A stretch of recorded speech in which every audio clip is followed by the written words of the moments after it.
حضرت سلمان فارسی رضی اللہ تعالی عنہ جب حضور علیہ الصلوۃ والسلام نے مدینہ ہجرت کی تو حضور علیہ الصلوۃ والسلام نے صحابہ میں مواخات قائم فرمائی تھی. ایک انصاری صحابی کو کہتے تھے کہ یہ مہاجر تمہارا بھائی ہے، اس کا سارا خرچہ کھانا پینا تمہارے ذمہ ہے. تو ایک انصاری صحابی ایک مہاجر صحابی کو لے کر اس طرح چلے جاتے تھے. حضرت سلمان فارسی رضی اللہ تعالیٰ عنہ بھی مہاجرین میں سے تھے. ان کی حضور علیہ الصلوۃ والسلام نے جو مواخات قائم فرمائی، غالباً حضرت ابو قتادہ، میں بھی نام بھول رہا ہوں صحابی کا، یہ صحیح مسلم کی روایت ہے. حضور علیہ الصلوۃ والسلام نے ان کے ساتھ ان کی مواخات قائم فرمائی، حضرت ابو الدرداء رضی اللہ کہ یہ تمہارے بھائی ہیں اور تم نے ان کا کھانا پینا سب تمہارے ذمہ ہے. وہ حضرت سلمان فارسی رضی اللہ تعالیٰ عنہ کو لے گئے. اور حضرت ابو اللہ الدرداء تعالیٰ رضی عنہ یہ اللہ صحابہ میں بہت عبادت گزار صحابی تھے اور بہت دنیا سے دور رہنے والے، اور بہت عجیب ان کا ایک مزاج تھا. صحابہ میں بھی دنیا سے ہٹ کٹ کے رہنے والے صحابی تھے اور ہر وقت عبادت کیا کرتے تھے. جب حضرت سلمان فارسی رضی اللہ تعالیٰ عنہ کو یہ گھر لے کر گئے، اس وقت چونکہ پردے کا حکم تو نازل ہوا نہیں تھا، تو حضرت سلمان فارسی رضی اللہ تعالیٰ عنہ نے حضرت ابو الدرداء کی رضی اہلیہ کو اللہ دیکھا کہ اس نے بہت پرانے سے اور اس طرح عجیب سے کپڑے پہنے ہوئے کہ بیوی شوہر کے سامنے اس طرح کے کپڑے اس کو نہیں پہننے چاہیے. تو حضرت سلمان نے فرمایا کہ تم اپنے شوہر کے سامنے اتنے پرانے کپڑوں میں، بیوی کو تو یہ حکم ہے نا کہ شوہر کے سامنے بناؤ سنگھار کرے، اس کے سامنے زیب و زینت اختیار کرے. تو حضرت سلمان نے پوچھا کہ یہ تم کیسے کپڑوں میں پھر رہی ہو اپنے شوہر کے سامنے؟ تو انہوں نے کہا کہ تمہارے اس بھائی کو تو دنیا سے کوئی لینا دینا ہی نہیں ہے، ان کو مجھ سے کوئی لینا دینا ہی نہیں، تو میں کس کے لیے بناؤ سنگار اختیار کروں؟ اگر اس کو مجھ میں کوئی مطلب ہوتا، کوئی غرض ہوتا تو میں تیار ہوتی، میں زیب و زینت اختیار کرتی. اس کو تو مجھ سے کوئی مطلب ہی نہیں. حضرت سلمان فرماتے مجھے اندازہ ہو گیا. کہتے ہیں جب کھانے کا وقت آیا، دوپہر کا کھانا، تو میرے سامنے کھانا رکھا. حضرت ابو الدرداء رضی اللہ معمول یہ تھا کہ پورا دن روزہ رکھتے تھے، پوری رات تہجد پڑھتے تھے. یہ ان کی زندگی کا معمول تھا. پورا دن نماز پڑھتے تھے اور ساری رات یعنی روزہ پورا دن اور رات کو پوری رات تہجد. اور اس سے ہمیں اسلام کا مزاج بھی میں آپ کو سمجھانا چاہ رہا ہوں کہ اسلام کا مزاج کیا ہے.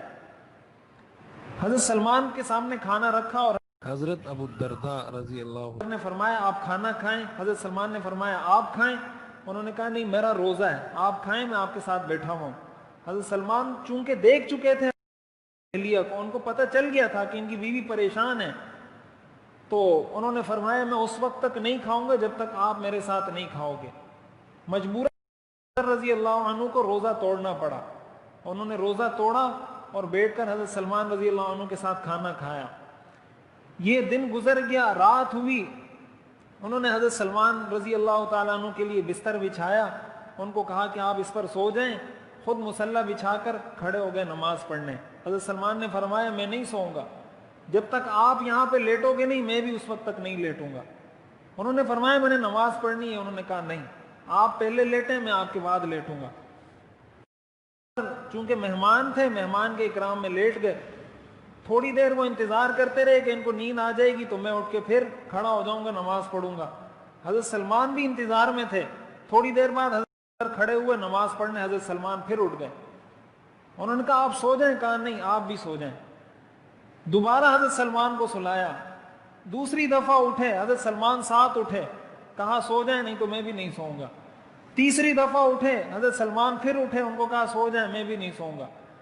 پھر جب وہ سو گئے، پھر جب رات کا آخری حصہ، تہجد کا جو وقت ہے، آخری پہر رات کا، وہ وقت ہوا، حضرت سلمان خود اٹھے اور حضرت کو اٹھایا اور فرمایا ابھی اٹھو، ابھی تہجد پڑھو.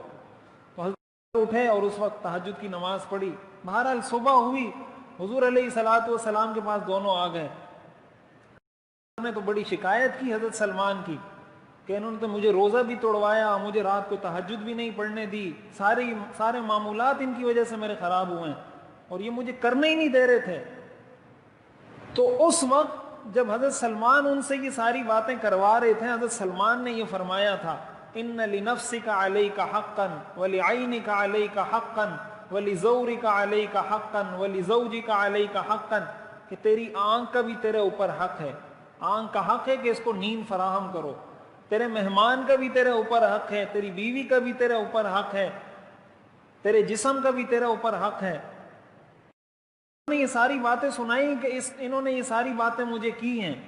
حضور نے فرمایا صدق سلمان، سلمان نے سچ کہا ہے، سلمان نے جو کہا ہے سچ کہا ہے، ایسا ہی آپ کو کرنا چاہیے جیسے حضرت سلمان نے فرمایا۔